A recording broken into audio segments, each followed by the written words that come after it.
time for coming on and taking our call. Thanks, Sue. And thank you. Stay safe. You too. Mind yourself. Take care. Bye-bye to you. Marie Ryan O'Brien there from Offaly. On the line I have Ben online too, Ben Gilroy, and it's staying on the coronavirus. And Ben's been asking, are family rights being curtailed by the government? And do they have a right to do so? Ben, good morning. How are you? How are you? All good. Very well, very well. Ben, in the middle of all this coronavirus, and you're asking about family rights being curtailed by the government, you're not happy about that? Well, it's not that I'm not happy about it. I mean, common sense should prevail during a pandemic, and social distancing and just general common sense. But the Constitution doesn't allow for the infringement of the rights of the family by any positive law. And how are they doing that, Ben? How are they infringing on our family rights? Because as a family right, you obviously have rights to travel, to meet and greet each other, to do all those sorts of things, to walk on a beach. But surely if we're doing that, we're putting people's lives at risk. It doesn't matter. You see... Doesn't matter. The Constitution... Well, okay, let me put it this way to you. I did say common sense should prevail. So if I and my family get in my car and the government says we're allowed to go, say, 2 kilometres, and I go 10 kilometres to a beach which is isolated, and we walk there on our own and get back in the car, how is that putting lives in danger? Okay, so you're talking about going to somewhere that's completely out by itself, but the problem there is, of course, especially up to today and next Tuesday, is if that's over the 2 kilometre distance, or from next week the 5 kilometre distance, you're infringing. Yeah. You can't do that. Well, I can, because Article 41 of the Constitution is very clear on that. It says the family, as a primary and fundamental unit group of society, as a moral institution, possessing, so these are rights we possess, which are inalienable, imprescriptible rights, antecedent and superior to all positive law. Now, superior to positive law means superior to any act or statute made by a legislator. And somebody got on to me one time and said, oh, but this is an emergency. And I said, it's still positive law. It doesn't make a difference whether it comes out during an emergency or not an emergency. It's still positive law. But I'm not calling for people to be reckless either. I don't want to say that.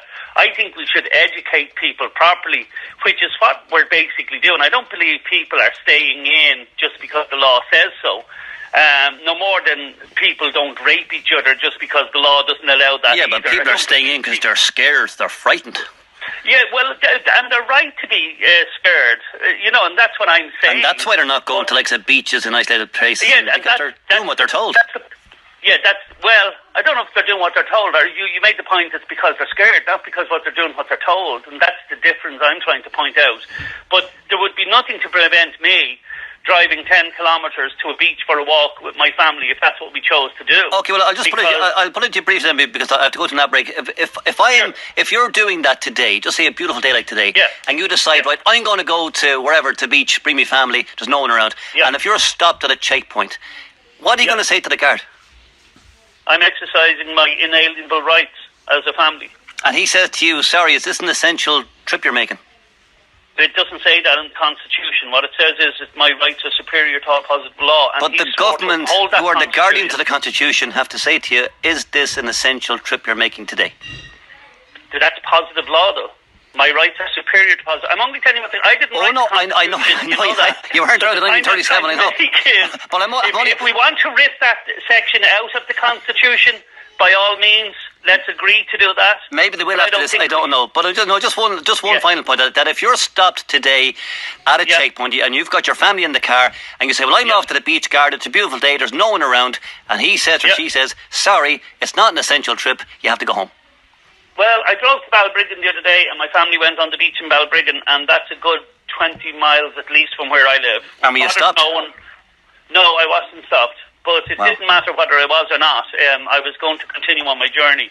It's a right that I want to exercise. I'm not endangering anybody. That's why I'm saying I don't want people getting on and going, oh, he's reckless and he's this, that. I'm not. I have more common sense than a lot of people, because I see people in the little stores on top of each other.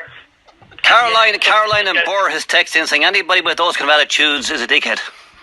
Yeah, well, sure, look, at anybody who makes a remark like that is one also. I mean, that's a stupid... Well, like, what does that add to the conversation? Is she saying I'm wrong about the superior rights to positive law? And this is what's dangerous in this country. She doesn't agree with you. Numbnuts like that person who called in and hasn't a clue about the rights, and then we'll be wondering when we lived in a Gestapo How do you know? Maybe state. she does.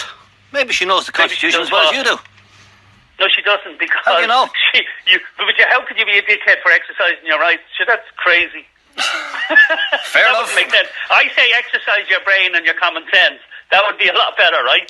All right, Ben, we shall leave it there. No bother. Thanks for your call this morning. Take care. Bye-bye. Bye-bye to you, bye-bye to you. Now, you see, Caroline said he's a dickhead, now you are. Saturday View with Liam Dumpleton on Midlands 103. In association with Guy Clothing, Tullamore and Athlone, with casual and formal wear from Benetti, Mark Darcy and Tommy Bow. With Liam Dumpleton on Midlands 103. Just great radio, Midlands 103. Okay, what are you saying this morning, Liam? Respect for others. That's on our WhatsApp this morning. Liam, pandemic, temporary laws, public safety issues. Forget regular laws just for now. Cop on, listener. Don't be so sensitive and protect your family. We can't all do what we want. That's in line in answer to Ben's comments. Liam, sometimes I despair at the morons that listen to the programme. If one of his gets sick, he'd be the first to say the government didn't do enough, says Caroline in Athlone. Liam, I feel sorry for his wife and kids. Liam, gobshites like him would spread it all over the country, says Moss in Kennedy. Liam, is that guy for real? So thick. Liam, Marie made great points. All those important questions should be asked and not seen as criticism, says Catherine, and I wish they realised that being a granny doesn't mean we are all over 70. Good point. This granny's under 70 and fit and lonely for my grandkids. Well, good on you. You'll see your grandkids soon, please God.